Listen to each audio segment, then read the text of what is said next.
After being told over and over again that I had a lot of ideas, but was constantly in need of an anchor point, I decided to start my third year focusing on one of my true passions in life, politics.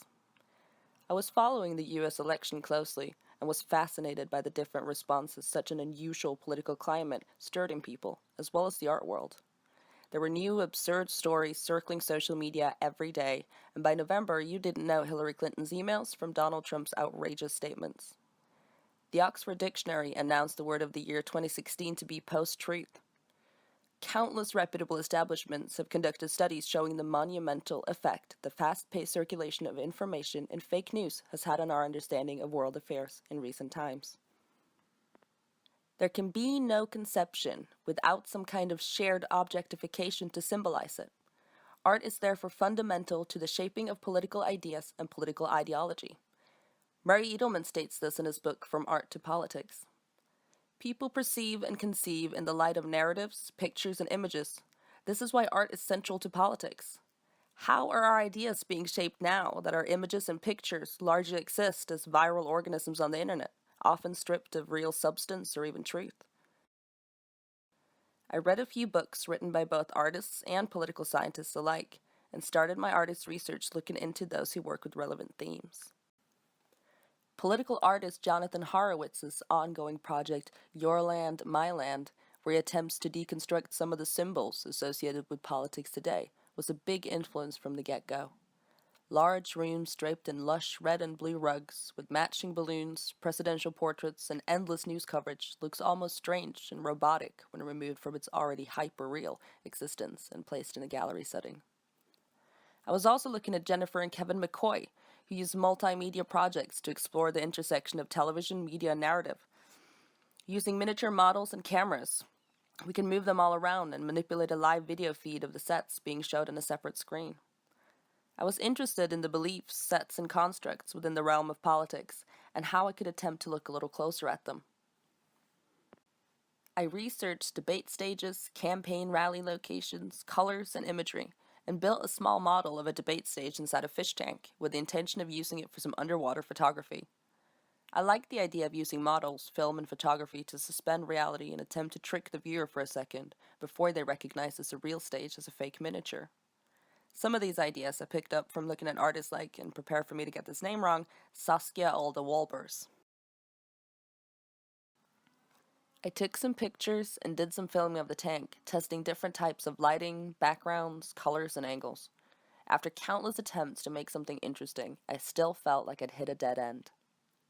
I found that I wanted to move on to something that dealt with the issues more directly, maybe even something interactive.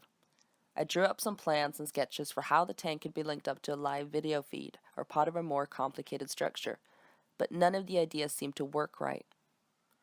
Delving back into research in the hopes of finding a different approach, I came across a few artists and sources that propelled me to take the subject matter in a new direction. I'd been pondering the best ways to respond to and even critique some of the false news trends, and as the weeks progressed after the US election, so did the severity of misinformation circling social media. I was baffled at the sheer number of stories taking the internet by storm and shaping public opinion. I looked at artists like Tino Zagal, who in 2010 created This Progress, a completely dematerialized piece of artwork where the audience take part in a conversation with an actor about progress, politics, and the future. The work was displayed and sold with no documentation or receipt, just a simple conversation, and I liked the idea of engaging with people directly. I was also intrigued by Francis Alise and his work Reenactments, where it displays footage of himself being arrested alongside a reenactment of the same events.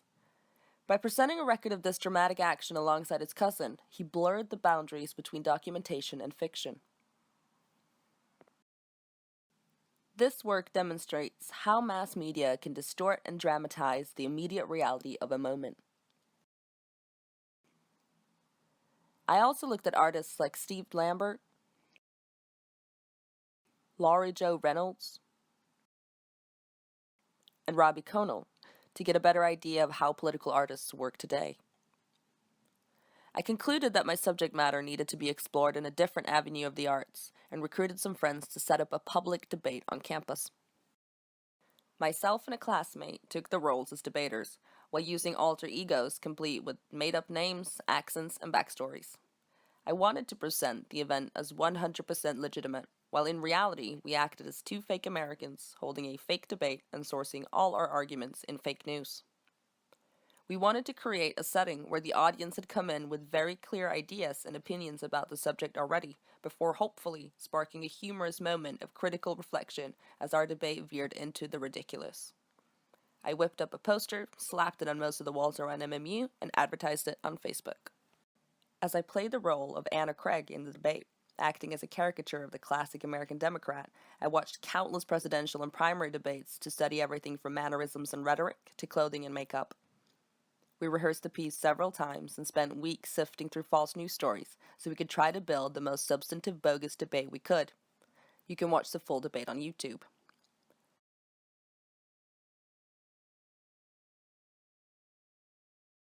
Alongside preparing for the debate, I was doing further research into the post-truth and alternative facts epidemic.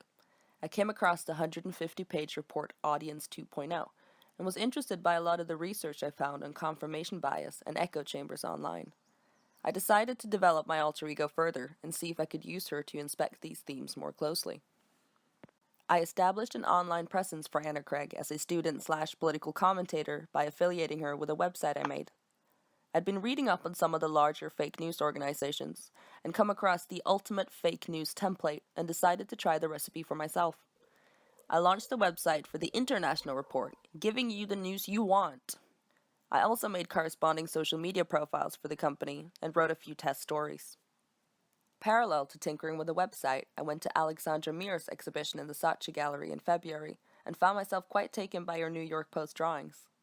They prompted me to develop a few hard copy style versions of the International Report, where the articles in the newspaper are cut short and presented as a Twitter type news story. I posted some of them online, but they didn't garner the attention I'd hoped.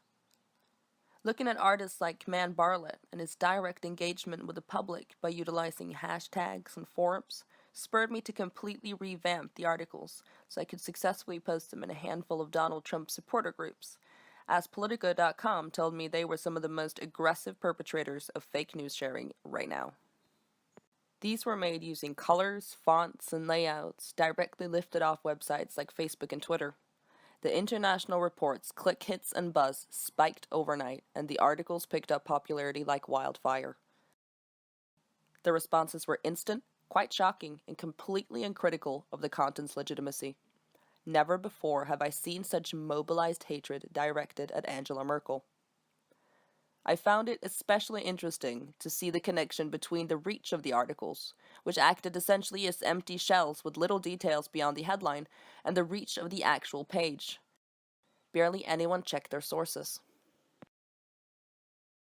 So, going forward, I am looking to develop the International Report's presence online and see if I can get a better picture of how we understand information and news in a post-truth society, and what responses I can potentially incite. I am doing that by drawing my inspiration from several sources, from online tutorials on website building and advertising to books, magazines, and practicing artists working with social media today.